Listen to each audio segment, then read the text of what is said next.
From our perspective, there is amazing partnership on the ground, and there needs to be. As the governor said, we've had temperatures explode this summer. You may have learned that we broke a world record in the Death Valley, 130 degrees. But even in greater LA, 120 plus degrees. And we're seeing this warming trend make our summers warmer, but also our winters warmer as well. So I think one area of mutual agreement and priority is vegetation management. But I think we want to work with you to really recognize the changing climate and what it means to our forests and actually work together with that science. That science is going to be key, because if we ignore that science and sort of put our head in the sand and think it's all about vegetation management, we're not going to succeed together protecting Californians. Okay. It'll start getting cooler. You just watch. I wish science agreed with you. Hey, well, I don't think science knows, actually. We can agree to disagree, and I appreciate your frame on the politics of this. But let me just acknowledge two things briefly, and I'll turn it back to you.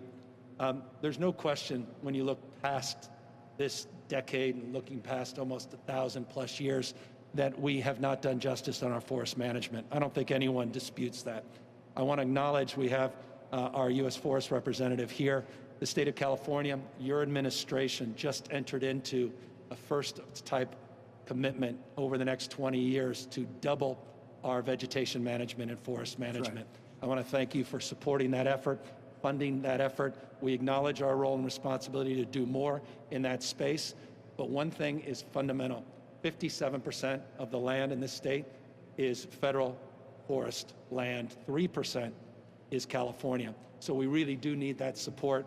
We need that emphasis of engagement, and we are fully committed to working with you to advance that cause. And final point, I'd be negligent, and this is not, and we've known each other too long, and as you suggest, the working relationship I value. We obviously feel very strongly that the hots are getting hotter, the dries are getting drier. When we're having heat domes, the likes of which we've never seen in our history, the hottest August ever in the history of the state, the ferocity of these fires, the drought, 5+ years, losing 163 million trees to that drought. Something's happened to the plumbing of the world. And we come from a perspective, humbly, where we submit the science is in and observed evidence is self-evident, that climate change is real, and that is exacerbating this. And so I think there's an area of at least commonality on vegetation, forest management, but please respect, and I know you do, the difference of opinion out here as it relates to this fundamental issue on the issue of climate change. Absolutely. Appreciate that. We were there together. Let me ask you in Paradise. So did they have, it was like a blowtorch, right? Because the winds are 85 miles an hour. Nobody's ever seen anything like that. So that was different. Has there ever been anything like that in terms of the power and the heat? No.